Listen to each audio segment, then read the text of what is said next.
পুলিশের নতুন পোশাকে অনেক সদস্যই সন্তুষ্ট নন, তাই সরকারের সর্বোচ্চ মহলে আলোচনা করে পুলিশকে আগের পোশাক ফিরিয়ে আনা হবে বললেন স্বরাষ্ট্রমন্ত্রী সালাউদ্দিন আহমেদ।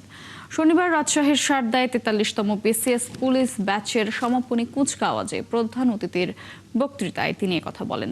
তিনি আরো বলেন, সবাইকে মহান মুক্তিযুদ্ধের চেতনা ও ২৪-এর গণ অভ্যুত্থানের প্রতি সম্মান জানিয়ে কাজ করতে হবে। মেহেদী হাসানের ছবিতে রাশিদুল হক রুশোর প্রতিবেদন। কঠোর পরিশ্রম, অনুশীলন আর প্রশিক্ষণ শেষে সমাপনী কুচকাওয়াজ। ৪৩তম বিসিএস পুলিশ ব্যাচের এই কুচকাওয়াজে সালাম ও অভিবাদন গ্রহণ করেন স্বরাষ্ট্রমন্ত্রী।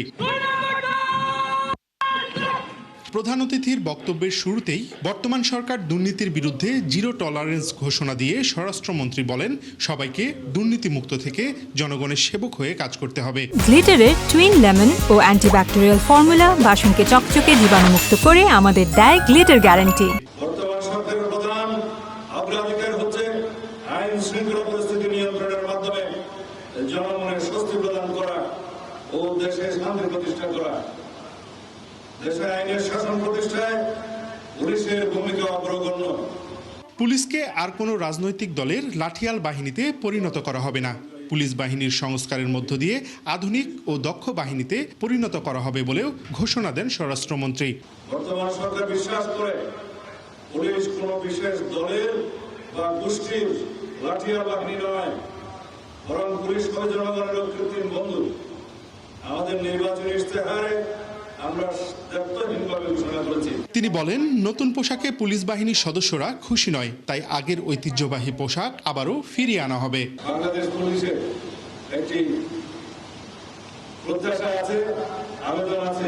বিভিন্ন পর্যায়ে আমি আলাপ করে এবং সর্বস্তরের পুলিশের কর্মকর্তাদের সাথে আলাপ করে যেটা অনুধাবন করেছি, বর্তমানে যে পোশাক, এই পোশাকে পুলিশ বাহিনী সন্তুষ্ট নয়। সুতরাং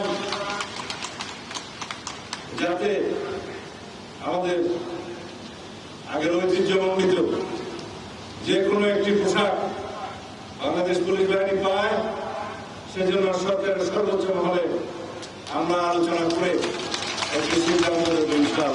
গত বছর ১ মার্চ শুরু হওয়া ৪৩তম বিসিএস পুলিশ ব্যাচের ৭২ জন প্রশিক্ষণার্থী সমাপনী কুচকাওয়াজে অংশ নেন।